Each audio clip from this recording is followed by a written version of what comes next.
right, it's time for Chapter 5, Abita's Story. Tea time. I used to be a sickly child those years long ago in Buenos Aires. Once I had a severe virus that left me unable to eat or drink any dairy foods for 89 days. 89 long days. I know because I counted each one carefully on my calendar, and I couldn't have been more pleased the day my doctor assured me that I could have milk again.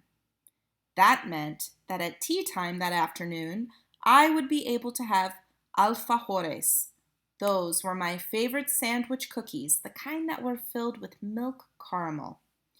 All day at school, I thought of nothing else and couldn't wait to get home. Finally, the dismissal bell rang loudly and snapped me out of my sweet daydream. I leaped up from my seat and put on my blue wool coat and matching beret and gloves to protect me from the chilly weather. Buenos Aires is always chilly in July. For while half of the world is warmed by the summer sun, Argentina is gliding through winter. "See you Monday, Susanna," I heard my schoolmates call from behind me as I crossed the courtyard. I barely had time to turn around and wave goodbye to them before I cut into the wind and hurried home to my mother and Abuela Elena. Our apartment house was only 2 blocks away from school, but the more I rushed to get there, the further away it seemed. I was trying to get home before my twin brother Oscar, even though I knew he would run home ahead of me. That way, he could sneak into the kitchen and take inventory of the afternoon sweets.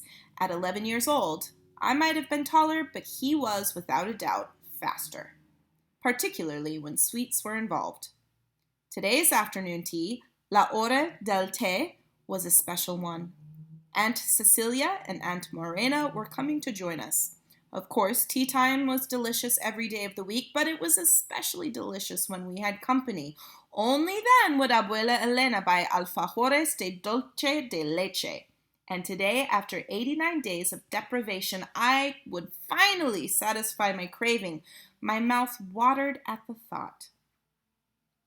"Hola, querida," Abuela Elena greeted me, then took my coat and hung it next to Oscar's. He had, as I'd predicted, arrived before me.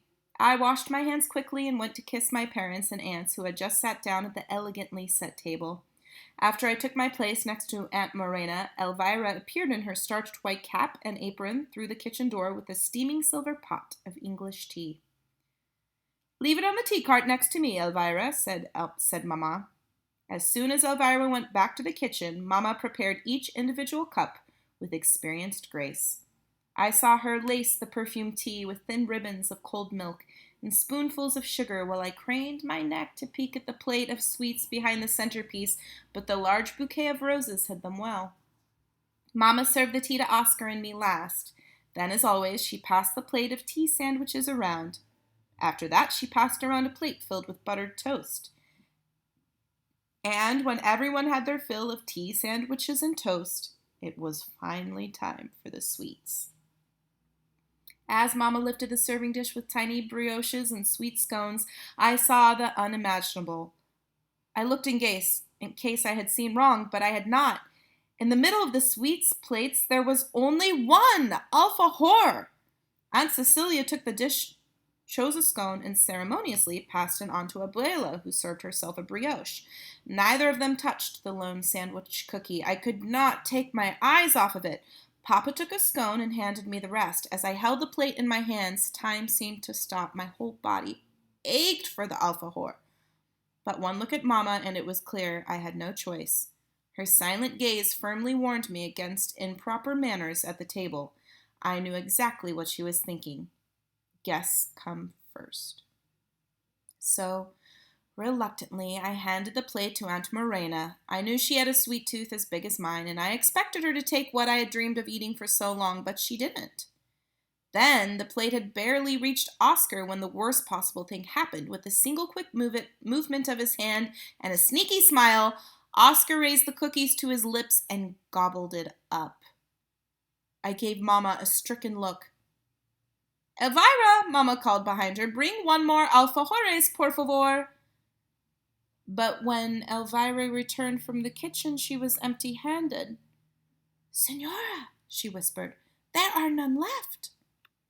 I stared, dumbfounded. What? Asked Mamma. Did you not buy half a dozen? We bought the last 4 at the bakery, said Abuela. That means there are 3 left, I blurted out. They've disappeared, Nina Susana, Elvira apologized. I looked everywhere in the kitchen and couldn't find them. I wonder what could have happened to them, Abuela mused. Oscar, who had been quietly savoring the last bit of milk caramel cookie, started to cough. He coughed until Abuela excused him and led him to his room. It looked fake to me. I figured he wanted to get away for some reason, but why? Abuela came in through the hallway and instantly disappeared into the kitchen. My aunts kept talking with my father as though nothing had happened, but I knew something interesting was going on behind the closed kitchen door. I had to find out what it was, so I excused myself and followed Abuela. Abuela Elena was in front of the pantry, sifting through bottles, cans, and boxes. As she was about to remove a pile of table linen, a small paper package from the bakery appeared in the corner of the shelf. It had a tear in it, and alfajor crumbs lay all around it. Que mala pata! Exclaimed Elvira with a clap of her hands. What bad luck! She proceeded to pick up the torn package. What happened? I asked. Your brother secretly ate 2 alfajores and hid the 3rd one for later, said Abuela Elena, motioning to Elvira to throw away the package and its contents. And a mouse got to it before he did, Elvira sighed as she wiped the shelf with a soapy rag. It's too late to buy any more this evening. I stood there frozen as I watched Elvira clear away all the crumbs from the precious alfajor and throw them into the garbage. The rage bubbling inside me soon gave way to numb disbelief. Abuela Elena tenderly took my hand and led me back into the dining room. With my well-learned good manners, I forced a smile and sat down to tea again. The next morning at breakfast, I found Oscar's seat empty. Abuela told me he had been up all night with indigestion. In the early hours of the day, he was quite weak, but as time went by, he became hungry once again, and that meant he felt much better. That is, until Mama told him that for the next 89 days, whenever we had guests for tea, I was to have his share of alfajores as well as mine. So, there you go. That was a Beta story. So I hope you enjoyed it, and I will see you next time.